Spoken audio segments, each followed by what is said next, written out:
Praise the lord. ఆదరణ కలిగించే దేవుని మాట. 40వ కీర్తన 17వ వచనం. ప్రభువు నన్ను తలంచుకొనుచున్నాడు, నాకు సహాయము నీవే, నా రక్షణకర్తవు నీవే. నీవు దేవుణ్ణి ధ్యానించకపోయినా, ప్రార్థించకపోయినా, ఆయనకు మొరక పెట్టకపోయినా కూడా దేవుడు నిన్ను తలంచుకుంటూనే ఉంటాడు. ఆయన అన్ని విషయాలలో నీకు సహాయం చేయాలని ఆశపడుతున్నాడు. నీకు రక్షణ ఇచ్చిన దేవుడు నిన్ను ప్రతిక్షణ కాపాడుతూనే ఉంటాడు. నువ్వు ప్రార్థించడం మర్చిపోతున్నావేమో, నీవు ఆయనను తలుచుకోవటం మర్చిపోతున్నావేమో, కానీ దేవుడు నిన్ను మర్చిపోయే దేవుడు కాదు, నిన్ను విడిచిపెట్టే దేవుడు కాదు, నిన్ను విడువను ఎడబాయనని ఆయన వాగ్దానం తెలియచేస్తున్నాడు. తల్లి మరచి నేను నిన్ను మరువను అంటున్నాడు.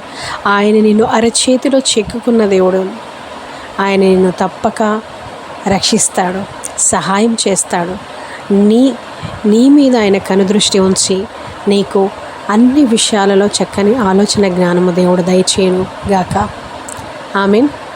ప్రార్థన. పరిశుద్ధుడా గొప్ప దేవా యేసయ్యాని వందనాలు చెల్లిస్తున్నాము తండ్రి. ఈ బిడ్డలు తండ్రి ప్రభువా మంచి ఆలోచన జ్ఞానం వారికి దయచేయండి. నీ యందు అయా భయభక్తులు గల జీవితం వారికి దయచేయండి. నువ్వు రక్షించే దేవుడో, సహాయం చేసే దేవుడో తండ్రి ప్రభా, వారి పట్ల నీ కృప చూపించమని యేసు నామములో అడుగుచున్నాము తండ్రి. ఆమేన్. God bless you. షలాం.